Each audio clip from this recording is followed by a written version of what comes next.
All right, let's shift focus here to a different topic, and that is the cleaning up of SG's image. Mr. Joyner, in keeping with the Austin Shaw tradition that you've speak of now, what would you do to clean up the reputation of SG? Well, what we need to show, first of all, is that we'll have zero tolerance for any type of corruption or any type of irresponsible behavior within student government, and that comes from the top.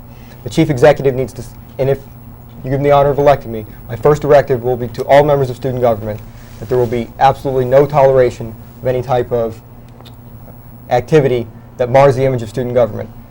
I will set a contract out that all members of student government will have to sign that states that they will abide by the rules and regulations of student government, and they will do nothing to mar our image. We need to clean up student government. That's my main focus of my campaign, is to restore the integrity that student government once had. I think that we can do that together. Let's go to the Board of Trustees meetings. Let's show all members of student government. Let's go to the Board of Trustees meetings. Let's show the Board of Trustees that we care, that we're following their directives.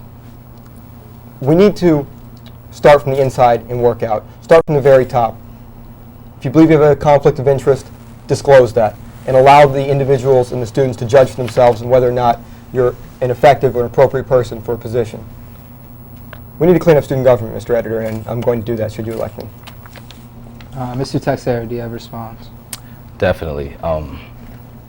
Back to last year, as being a part of the election process in a completely flawed system, it has been my duty, and my honor, quite frankly, to see the path, the direction that student government has been in this year. But I'd also like to say, I mean, I was one of the proponents of this from years past. I've been communicating with student affairs, trying to get this constitution changed, trying to get it ratified, and finally it's done. I mean, to be honest, the proudest moment was when they called me and told me it was ratified by 87%.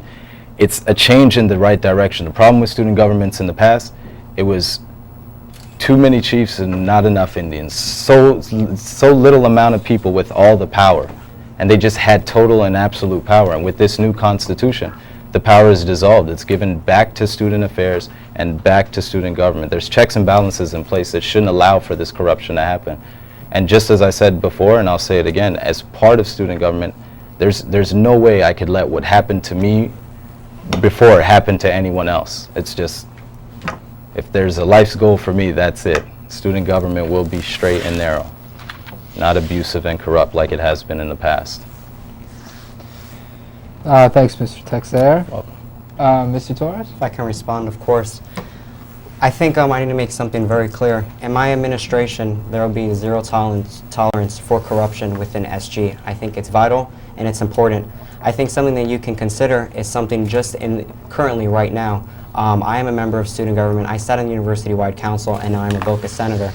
Through everything that I've done this year, I have made it my job to go into every club, every organization, every agency, and to see what I can do for them and to see how I can get what the negative connotations were in the past out of student government. Through that, I have met week in, week out with administration, and I think it is vital to continue to do that. Corruption is not even an aspect in anything that student government should be a part of. What it was done in the past was done in the past, and we're here for the future. FAU is at a time of transition, and it's a transition for the good. We're trying to transcend to be a first choice university, and that corruption aspect is something I'm absolutely not a part of.